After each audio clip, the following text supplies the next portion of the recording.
Wow, that's fun. That's awesome. Okay, welcome everyone. It's March 22nd, and I'm calling to order the board meeting of the Thurston Conservation District Board of Supervisors. For the record, the folks I see here at the moment include Supervisors Helen Wheatley, Supervisor David Ayala, Supervisor Betsy DeBreda, Supervisor Doug Rushton, our legal counsel Ben Cushman, our executive director Sarah Moorhead, and I also see Robin Buckingham from NRCS here. I don't see Leah here yet, but I assume Leah will be joining us at some point. We will, of course, be recording this, and hello, Leah. Leah's here now, so that's good. As per our usual fashion on action items, I will call for a roll call vote and address supervisors by name for motions and votes. With that, as soon as we can get the agenda up here, we will get rolling. Okay, there it is. So the changes that we've made to the agenda based on what happened in the work session is we have deleted the February 22nd meeting minutes from consent, and we've put those down under governance. We have also added under governance the new policy or the revised policy on ADA accommodations. We've also added after our executive session a new item. It would be item 8, I guess, which would be the executive director report and the board member reports. So with that, is there a motion on our revised agenda? TJ, I have one question. Yes, Sarah, go ahead. There is an item from the work session about the transition of supervisor emails. Would you like to cover that under either the board or ED report, or would you like let's do that under governance as the last item before the April 26th session topics and agenda? Thanks for that reminder. Okay, so there we go. We see those changes to the governance section. Now, is there a motion on our revised agenda? I move to approve the revised agenda. Moved by Betsy. Is there a second? Second. I think Helen got in there first. You got to be quicker, David. Aye. Helen seconded. Okay, we have a motion to approve our revised agenda, and we'll do a roll call vote. Betsy? The sound is breaking up some, so I think it's time for me to say aye. Aye. I heard an aye. There we go. Helen? Aye. David? Aye. Doug? Aye. And chair votes aye. So we've approved our agenda. That moves us on to item 3, which is the consent agenda. We have 2 items remaining on consent tonight. The March 2022 financial report, which was sent to us and linked to the dashboard. And then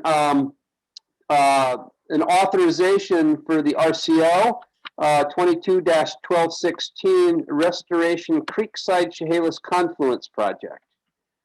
Is there a motion on our consent agenda?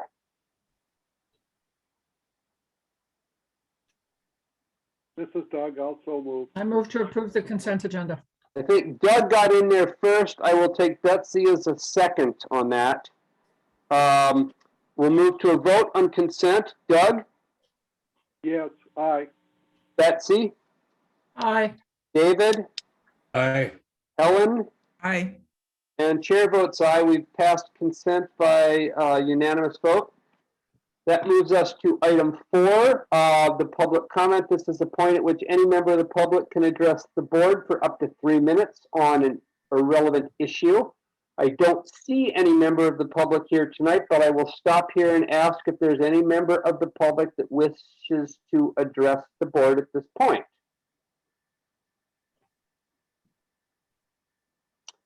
Okay, seeing none and hearing none, I will close public comment.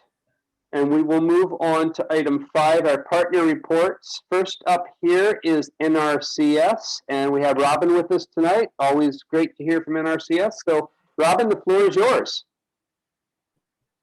Good evening, everybody. Can you hear me all right? We can. Okay, excellent. Well, apologies for not being able to make the last few meetings since the turnover of the new year, but hope folks have been getting up to date with the email news from this side of the conservation aisle. Just want to kind of highlight some of the stuff I sent out in the email this morning regarding updates over here, including one big one that I'll get to. But first one is we're in a pretty strong hiring swing. We will be bringing on a number of new staff members, as well as some transition and filling some positions that have been left vacant. But we've got some exciting stuff, a new comprehensive nutrient management planning team that will be operating out of our West area office here in Olympia. That's a huge piece of capacity for us. Folks may or may not be familiar with this topic, but essentially whenever we're working with any manure handling or treatment or utilization practices in our programs, we have to do an extra level of planning to make sure that we are not unduly creating any additional resource concerns or missing anything. And it's a good process, but it takes a lot of time and a lot of capacity. So we're hoping that we will have more capacity here locally to do that soon, which should help us to get those folks into our programs and funded in a much more streamlined manner. We've also got some new folks in our team here joining in Bremerton and Puyallup to just kind of increase our capacity overall as a team, which is great, especially for Thurston. We tend to have a higher workload than a lot of the other counties, and so we do rely on conservationists from other counties to help us down here, which would really do appreciate. So having folks in the Bremerton and Puyallup office will help Thurston as well. Just a little recap on the funding round for environmental qualities incentive program. Again, our bread and butter program, the thing that most folks are going to interact with or have done historically. And we are coming to the close on folks who have applied for this fiscal year 2022 round. We had 15 applications thus far in Thurston County that have been pre-approved for funding. So just one step away from signatures on the contract and ready to proceed. So that's exciting. We had a little over $500,000 of funding allocated to us, including $200,000 in the new Sentinel Landscapes Fund Pool, which was the whole allocation for that fund pool, which we're excited about. It shows there's demand. I think there was another 1 or 2 projects that didn't get funded under that funding avenue, which again just shows that we've got a lot of potential moving forward with that resource for the county.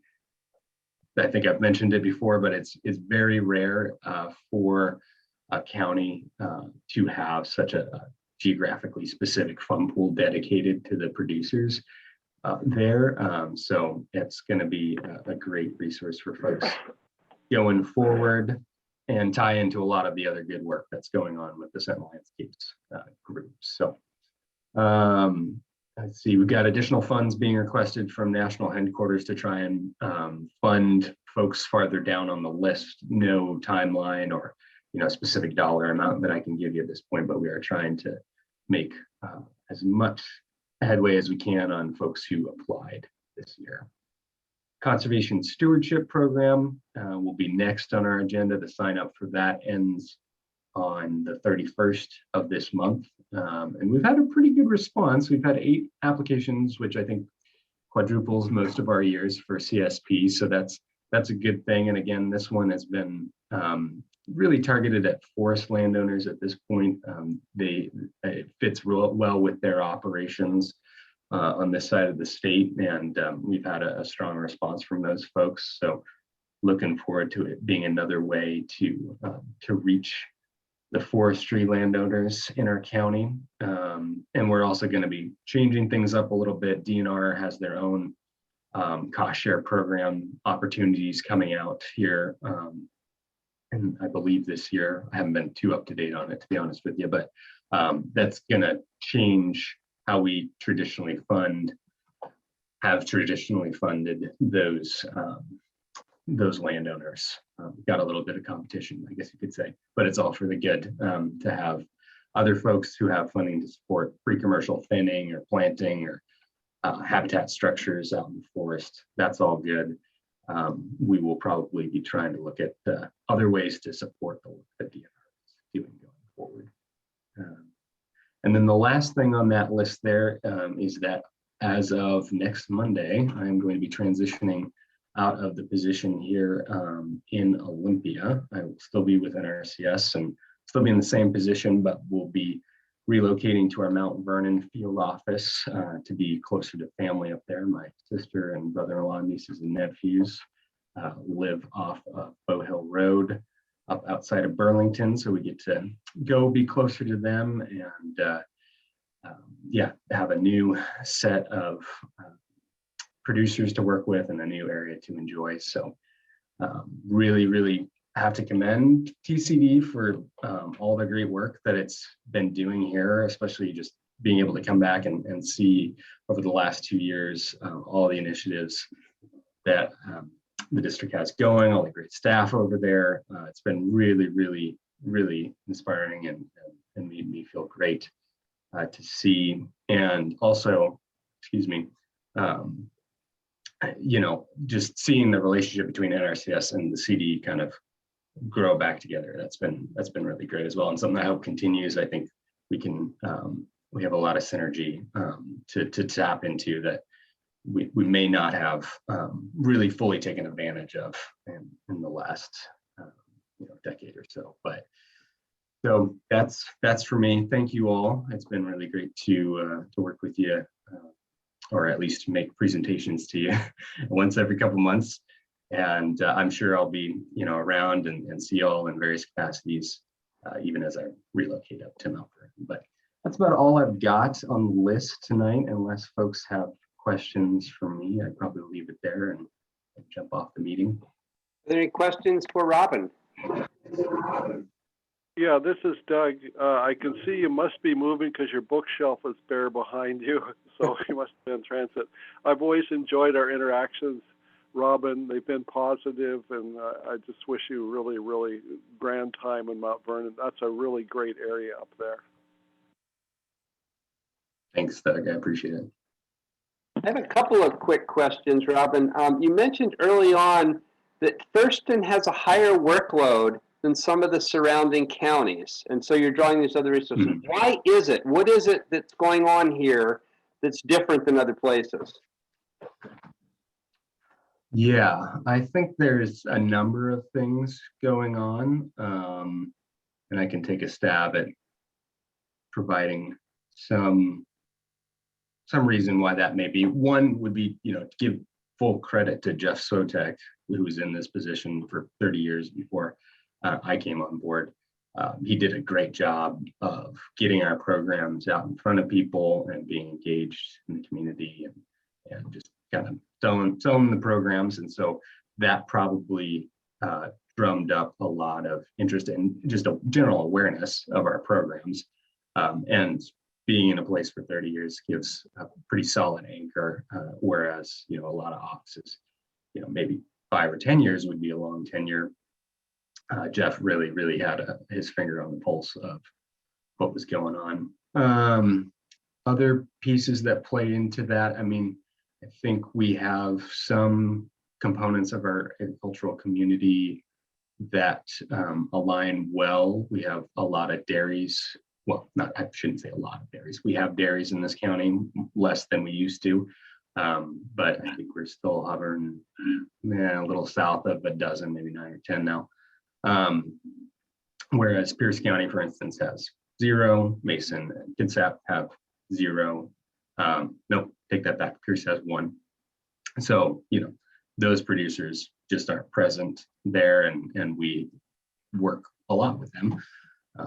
And yeah, I would say forestry as well. We've kind of had a mixed level of coverage on in various counties, and we're trying to raise the bar just generally speaking on forestry. But so counties like Mason and Kitsap, where forestry is the main thing, and Frank Curtin, who's the resource conservationist in that office, done a good job of getting those folks in the door.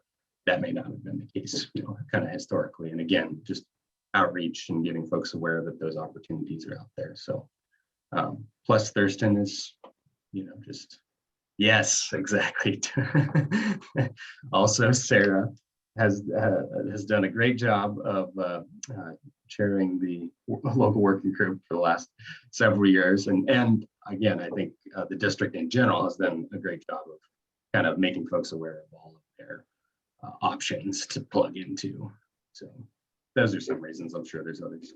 And then one other quick question, in terms of your replacement, is there a process underway? Has there been someone identified? Is there an interim plan? Yeah, good question. I touched on it briefly there in the email, but Aaron Gutierrez, who's our soil conservationist currently in the office, will be the local contact, as well as Frank Curtin, who is our acting district conservationist while Amy is out on detail. Both of them are points of contact for anything going on in Thurston. And yes, the hiring process has begun for this position quicker than I have seen most positions move. So I would feel good about that. If you're somebody who's looking to have a resource conservationist to turn to in the Olympia office, I would say within the next, probably 3 or 4 months. Don't quote me on that, but relatively soon in the terms of federal hiring, you will have a new resource conservationist in this office. Great, thank you. And I would just, I guess, in closing, say thanks for your work. I was just thinking about this. I've known you for a decade. I think it was at least 10 years ago when you were a student in my class at Evergreen, and then you wrote my farm plan when we got started here at Urban Futures Farm. And it's been really great to see your trajectory and your professional development. We'll certainly miss you in Thurston County, but I understand that you're going on, and they're lucky to have you in Skagit County, and we'll miss you down here. So thanks for everything for so many years. I appreciate that, TJ. Yeah, thank you. Yeah. It's been great. Okay, folks, with that, we will move on to our next partner report. Next up was Department of Ecology, Elena Reynolds. Somebody just joined. I don't know who it is. Does that happen to be Elena? That should be Betsy's phone number. Okay, great. Because I see Betsy up twice here. Okay, there we go. So we don't have Elena tonight. We'll pass on that. We also don't have Gene Fike for a Conservation Commission update. I feel like we're getting pretty good information in the regular updates from the Commission and WACD. So I think the message Gene has sent is if you guys aren't in kind of bad shape, I'm not going to appear, which means we're not in bad shape because we don't have her here tonight. So we're doing okay.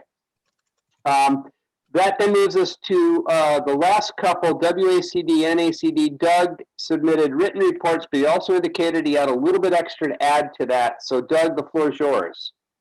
Okay, thank you.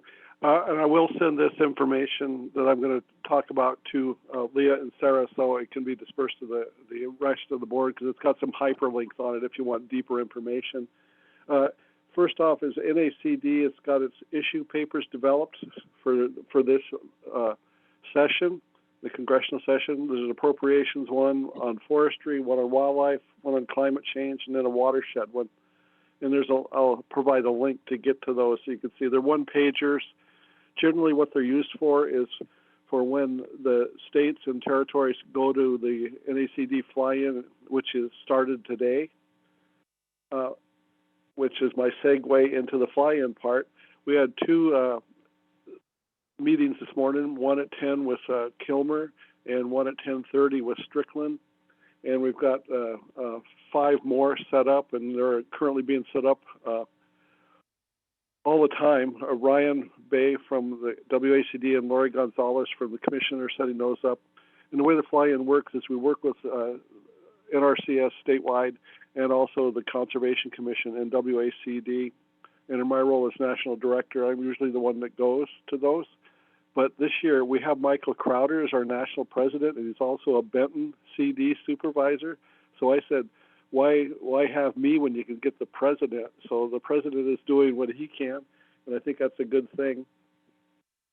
There may be some more specifics later on some of these fly-in topics, just in addition to the issue papers. Obviously, you guys know me well enough that I brought up forestry, and we're going to talk with some staffers on that stuff. A couple other things. I'm providing a link to NACD's view on the omnibus spending package. It's mostly infrastructure related stuff. And it was interesting during the advocacy sessions for the fly-in preparation. There's a guy named Pelham Strawn who's been the lobbyist for NACD ever since I've been around. And he pointed out, when you talk to these guys, don't say infrastructure bill, don't say build back better. Those are Democrat terms. If you're talking to a Republican, don't say it. And I thought that's a really good reminder. So there'll be some information on that. NACD has set up a Farm Bill task force. We've got two people from Washington, one person from Washington, Chris Pettit, the new Conservation Commission director, is on it. Michael Crowder is the one that appoints these guys, and he'd worked with Chris Pettit on stuff earlier, so there's a connection there. And lastly, and probably least importantly, NACD is looking at its organizational structure. The way it works is they have foundational committees, then they have what they call resource policy groups, RPGs, which me, with my erratic sense of humor, RPG means role-playing game. So is that what we do when we go to subcommittee meetings? So some of us have been lobbying to just call them subcommittees. Don't try to be cute. So we'll see what happens there. And that's it. And I will provide this to Leah and Sarah for distribution. Thank you. Thanks, Doug. Are there any questions for Doug? Okay, don't see any. That then will move us on to item 6, governance. First up here, 6A, is a preliminary report on the 2022 TCD election. Sarah. Yeah, thank you. We are concluding our elections process. So there'll be a written report in your packet for the next board meeting with the final details. As you know, our election day was on March 15th, and ballots had to be postmarked by that date. So we are still receiving a couple of ballots in the mail. To date, we've received 338 requests, so that's in total. For ballots, 315 ballots have been received back by the district. And so far, 308 of those have been approved by the auditor's office. That means the signature verification, checked out, or, the ballot was actually in the right envelopes, that it was mailed appropriately.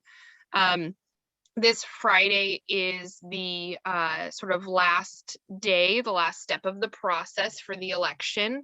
That's when the final ballot sort of deadline to receive those or anticipated deadline to receive those ballots is. And that's when the ballots will actually be counted with Thurston County Auditor staff. So the preliminary election results will be posted on our website on Friday following the count immediately. So you can look to our website on the elections page on Friday, this Friday, the 25th, to see those results. And of course, this information then will be sent to the Washington State Conservation Commission, and the results will be certified, anticipated to be certified in May. That's when they do their election certifications at that meeting. So that's sort of the timeline for the last chapter of this process. Any questions from the board? Don't see any. Thank you very much, Sarah. let's then move to item 6B, the board work session and meeting minutes from February 22nd that we didn't get to in our work session today. Take a look at those, work through those, and then hopefully approve those here. We get those up on the screen for live editing here.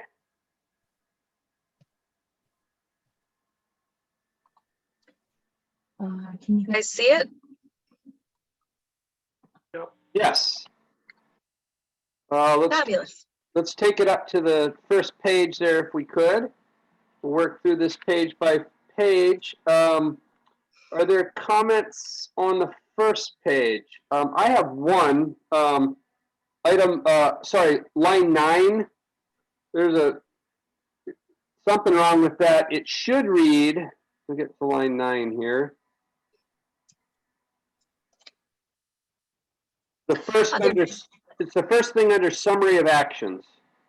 Sorry, I thought we were in work session because we do the work session minutes first. But we're under board. You're right. So let me back up here. Are there any comments on the work session notes?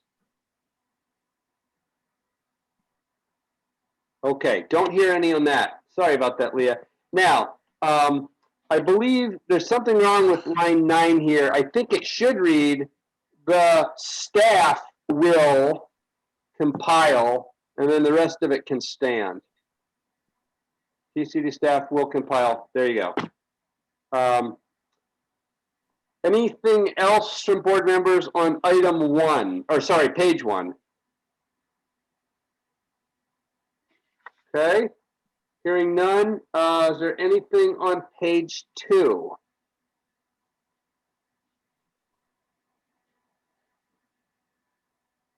Hearing none. Is there anything on page 3?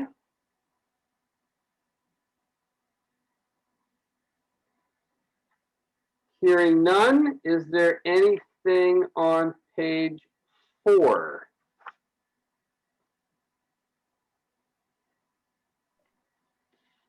No. And then the last page, anything on the last page? Okay, so just the one change that I made. With that, is there a motion on the minutes and notes from the work session? Almost to approve the minutes. Been moved by David. Is there a second? Second. Seconded by Helen. Okay, we will vote on approval of the February 22nd board meeting session and meeting minutes. David? Aye. Helen? Aye. Betsy? Aye. Doug? Aye. And chair votes aye. We've approved those minutes unanimously. We then move to item 6C, TCD policy 2.5, the revised ADA reasonable accommodation policy. Sarah, do you want to introduce this? Yeah, happy to. And I'll just give the that my Zoom keeps crashing, so I apologize for the inconvenience. I'll have IT look at that. Yeah, so TCD policy 2.5, ADA reasonable accommodation. The red line draft that you received as part of your work session items just includes some clarity and streamlines some of the language in there to accurately reflect our current process for requesting reasonable accommodation. It also includes gender inclusive language throughout the policy.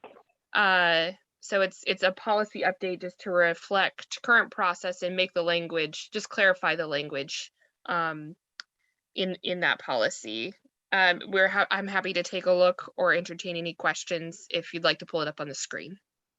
I'd like to turn to Ben at this point for your comments, and specifically, Ben, if you could respond to whether or not this revised policy, whether you've reviewed it, I assume you have, but whether this revised policy adheres to all relevant and current state and federal statutory language. Yeah, I've reviewed the policy. It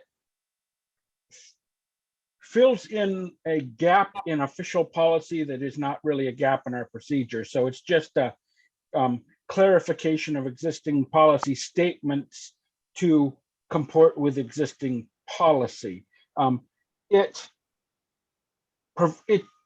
mostly procedural. It doesn't.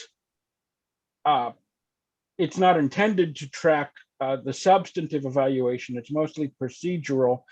Insofar as it addresses substantive standards, those do comport with the standards we're supposed to be applying, and the procedure is a good procedure for applying the substantive standards. So I reviewed them across from recommended policies and across from statutory language, and it checks out. Okay, thank you. So questions either for Ben or Sarah about this revised policy from board members? Helen? Yeah, I mean, these are trivial questions, but I was just wondering if under individuals currently using illegal drugs are excluded from coverage, can we add in the state of Washington?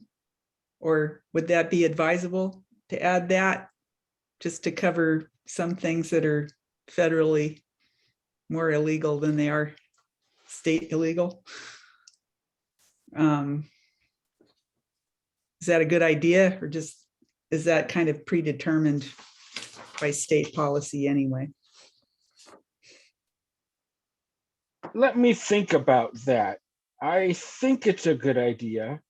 Actually, I think it's a good idea, but it might require an additional check. So can we bracket that for potentially a future amendment? And Yeah, I'll get back to you. Sure. So, And my assumption is that we're discussing this tonight, and if we're comfortable generally with where we're headed and we have questions, it'll come back to us for action in April, unless there's some compelling reason we need to act on it tonight. yeah, Okay, well, I had.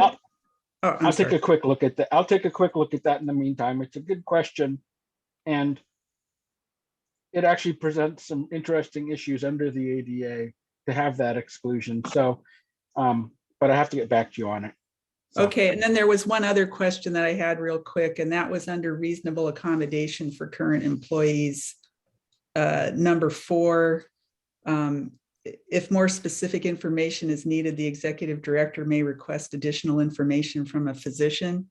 I was just wondering if that gets sideways with HIPAA or something.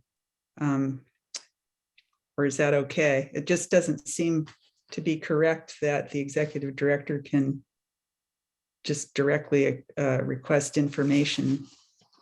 But that's a question I have.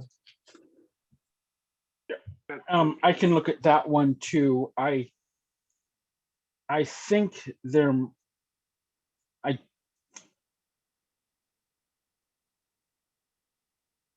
the wording might be clunky. I'll look at that one too and talk to Sarah about it. Good points. Thank you, Helen. Did you have anything else, Helen? Okay.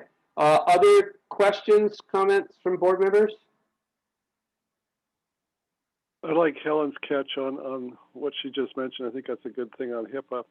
I'd appreciate when we get drafts that we give line numbers on the side. I have trouble with the colors, and so it's hard for me to figure out exactly where we are sometimes. So line numbers really help. Okay, thanks, Doug. Anything from either Betsy or David on this?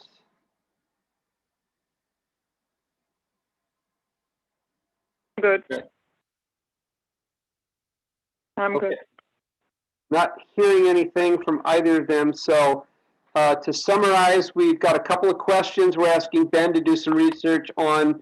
We'd like to see a revised policy with line numbers come back to us for action potentially at our April meeting. Is that where we're at?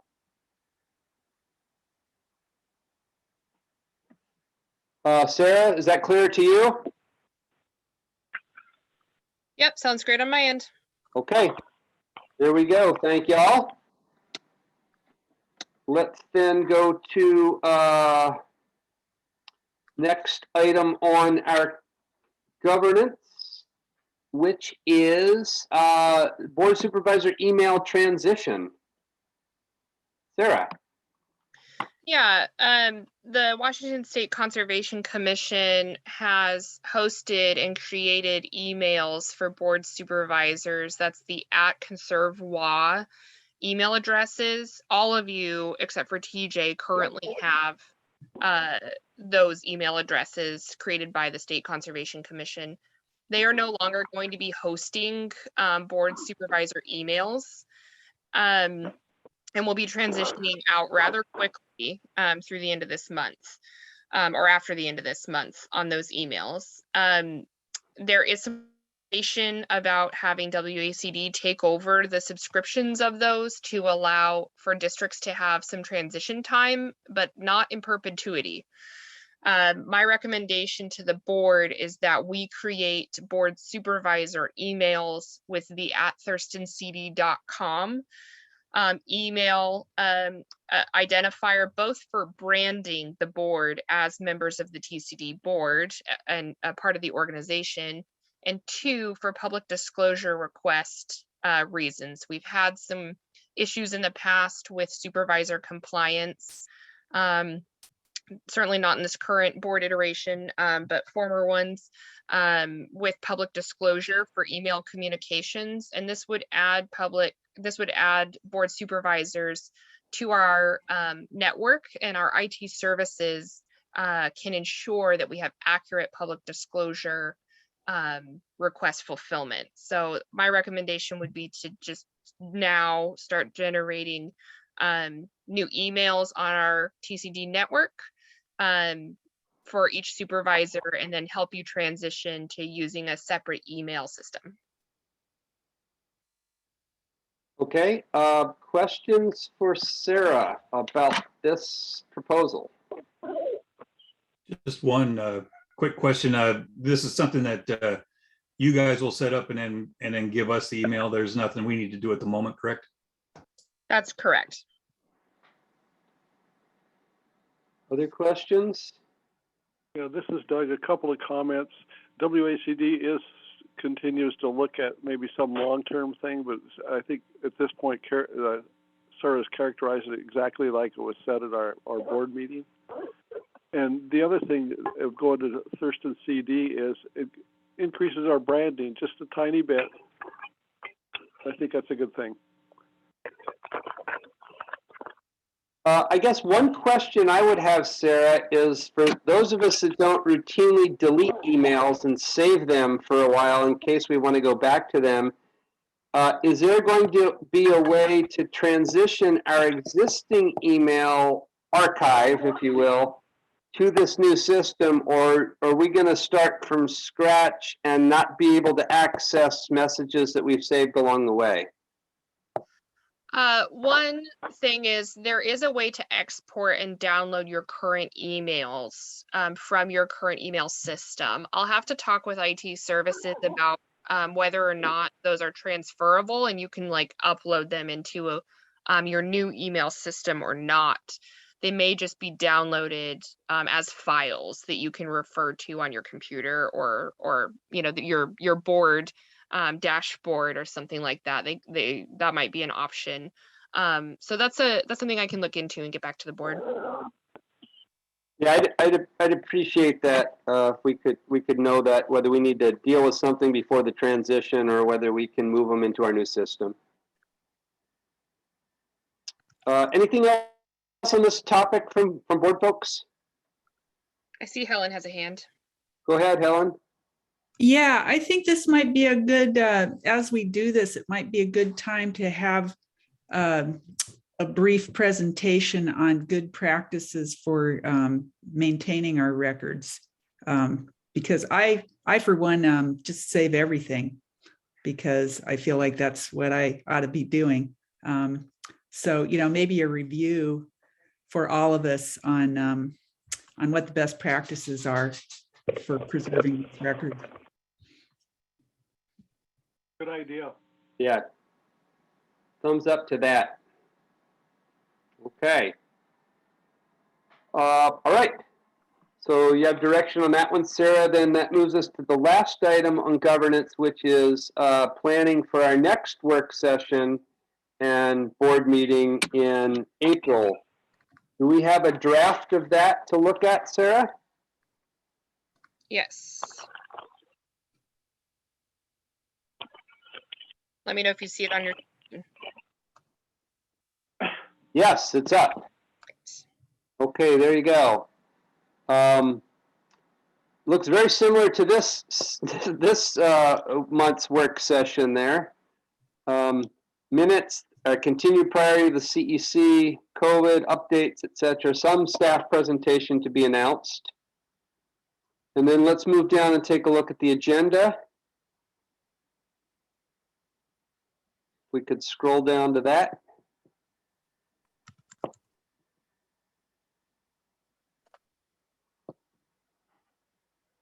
You're still with us, Sarah? Ah, there we go. Okay. All right. Pretty bare bones agenda at this point, nothing out of the ordinary. So I'll ask, is there any, at this point, comments, additions, or deletions from board members to this draft?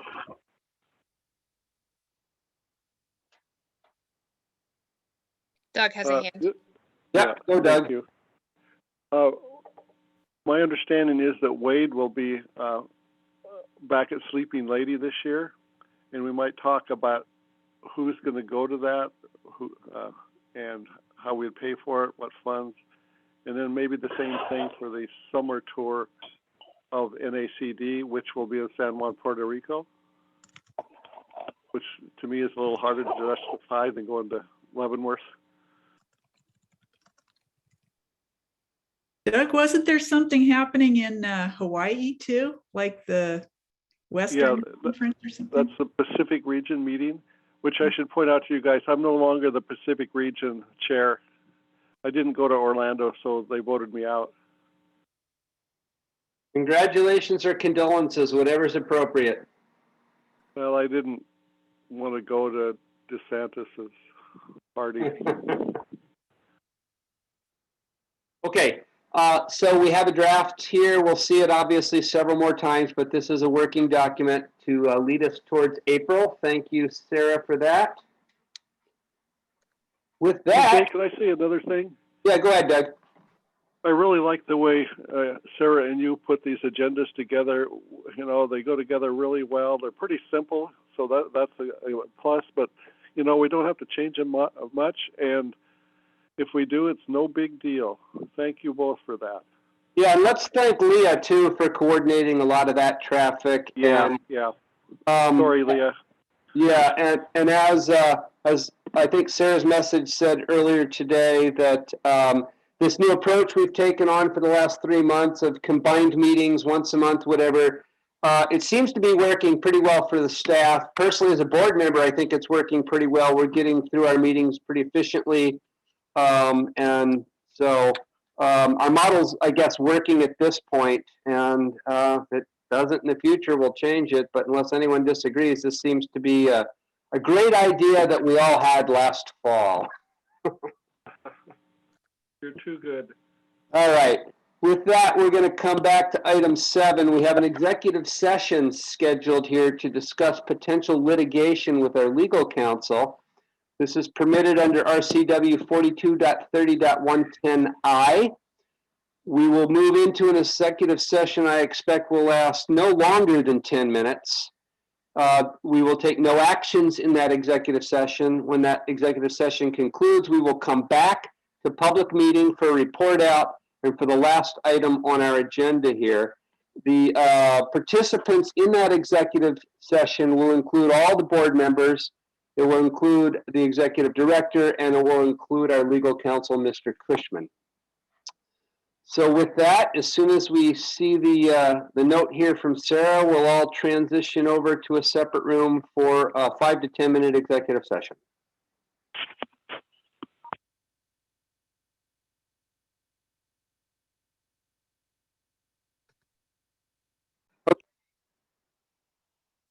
We're now back in public session. We've just concluded an executive session to discuss potential litigation with our legal counsel. We had a discussion and provided feedback, and no actions were taken. That moves us then to the final items on our agenda tonight. We have board member reports and executive director reports. So I'll start with, let's see, David, you're first on my eye here. Do you have anything to report this month? Nothing this month. Thank you. Doug? We planted 75 trees last weekend. We meaning personally on your property? Yeah, Oh, I dug the holes.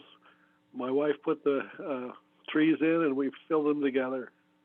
It was great bonding. and a great gift to the future too. Yeah, yeah. Helen, Sorry, nope. no report. Betsy? No report. All right. And the only thing I'll report is I participated in a video call Zoom thing a couple weeks ago that was sponsored by the American Farmland Trust, talking about priorities for the next farm bill. They're beginning to put their agenda together for the farm bill reauthorization. And I participated both as a member of this board as well as a small farmer. And my general direction to them was, I guess, we need a whole lot more money for conservation easements and land protection. It's vastly underfunded. And if you need to figure out a place to take that money from, take it from the big ag guys that are destroying the planet and tearing things up.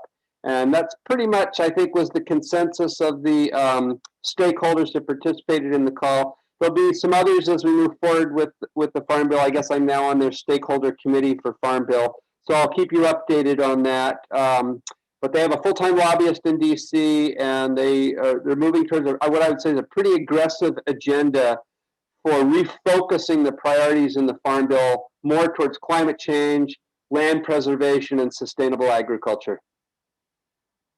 Great. That's great to hear. Good work. Yeah, I was just one of many voices. So then the last item here under reports would be Sarah's report, Executive Director's report. Yeah, thanks, TJ. Can you hear me okay? Yes. Well, I'll speak fast.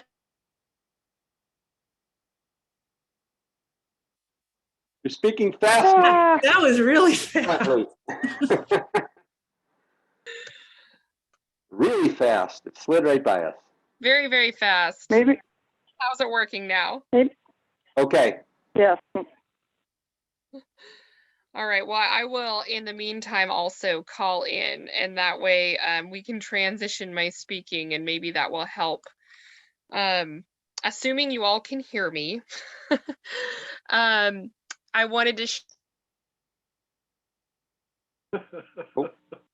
We can't hear you.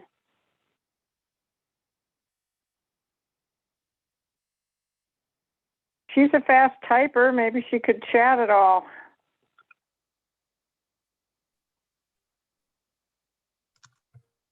Well, there were a lot of I can't people hear. at the native plant sale, or at the plant sale, rather, not the native plant sale. Yeah, since we're having trouble with Sarah's audio, I'm going to suggest that we ask Sarah to put it in writing to us, maybe tomorrow or something. And then if we have any questions, we can follow up directly with Sarah.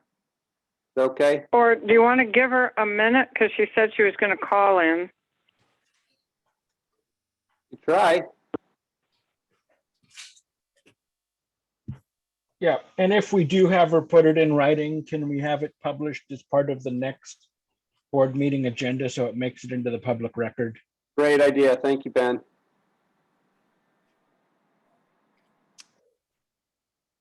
Okay. We're not getting her on audio, so we're going to go with the written report thing and include it as a written record with the minutes from this meeting. So with that, that brings us to the end. So I would entertain a motion to adjourn. So moved. Moved by Helen. Is there a second? I'll second. Seconded by David. We'll take a vote on adjournment. Helen, Aye. David, Aye. Betsy, Aye. Doug, Aye. and chair votes aye. Thank you all. We are now adjourned. Thanks for another. Not sure what that background sound is, but we're adjourned. Thank you all. We'll see you next time. Bye-bye. Goodbye.